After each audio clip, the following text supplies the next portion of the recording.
कहाँ पे रहता हूँ ना, मुझे लगता है वहाँ कोई और भी है, वो जो जो मुझे दिखाई नहीं देता।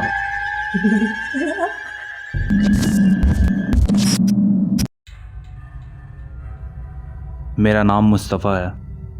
आज मैं आप लोगों के साथ अपने लाइफ की एक बहुत ही भयानक घटना शेयर करने जा रहा हूँ। सर्दियों की एक अंधेरी रात थी।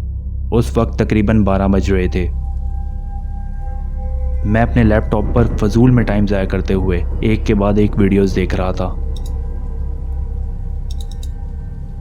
अब सिर्फ 5 घंटे बाकी रह गए थे मेरे स्कूल की शिफ्ट शुरू होने में। मैं अपनी कुर्सी पर टेक लगाकर सोचने लगा कि अब बस बहुत टाइम ज़ाया हो गया, मुझे अब सो जाना चाहिए। फिर मैं उठकर वॉशरूम की तरफ गया और अपने तीत ब्रश करके रात के कपड़े पहने। उसके बाद मैं अपने बेड पर सोने के लिए लेट गया। मैं जल्दी ही सो गया। ये बहुत ही अजीब सी बात थी क्योंकि मुझे सोने में तकरीबन आधा घंटा लग जाता है। मैं हमेशा राइट साइड पर करवट लेके सोता हूँ। मैं नहीं जानता ऐसा क्यों है, लेकिन इस तरह मुझे बहुत पुरसकून नींद आती है। रात के तकरीबन 3 बजे मेरी अचानक से आँख खुल गई। मेरा दिल बहुत तेज़ी से धड़क रहा था और मुझे सांस लेने में बहुत मुश्किल हो रही थी। मैं पूरी तरह से पसीने में भीगा हुआ था।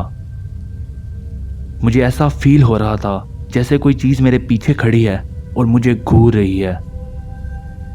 मैं बहुत ज़्यादा डरा हुआ था। मेरी हिम्मत नहीं हो रही थी कि पीछे मुड़कर देखूं।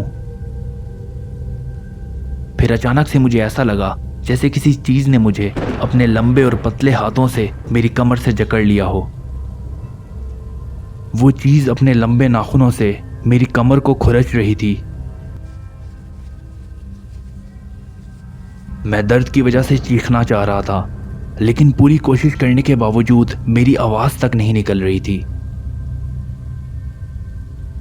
फिर कुछ देर बाद उस चीज़ ने मुझे छोड़ दिया और मुझे थोड़ा सुकून मिला, हालांकि मुझे अभी भी दर्द हो रहा था। मेरे कमरे में गुप अंधेरा था।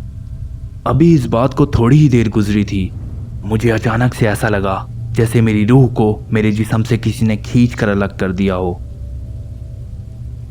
और कुछ ही देर बाद मैं अपने बेजान जिस्म को बेड पर पड़ा अपनी आंखों से देख सकता था और मेरी रूह हवा में घूम रही थी।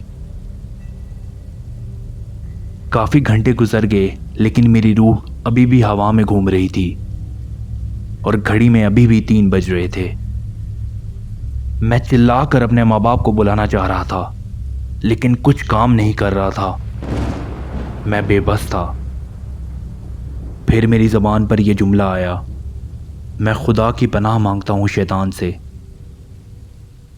अचानक से मुझे एक झटका लगा और मेरी रूह मेरे बेजान जिस्म में वापस चली गई। अब मैं अपने बेजान जिस्म को हिलाने के काबिल हुआ और मुझे कुछ सुकून मिला।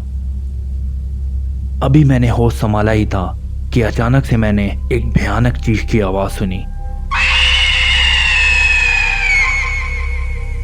ऐसा लग रहा था जैसे वो मखलूक बहुत ही अजियत में चीख रही हो। वो चीख इतनी ज़ोरदार थी कि मुझे ऐसा लगा मेरे कान के पर्दे फट जाएंगे। फिर कुछ देर बाद ही सब कुछ वापस नॉर्मल हो गया। इस भयानक घटना को मैं आज भी याद करता हूँ तो मेरे रोंगटे खड़े हो जाते हैं।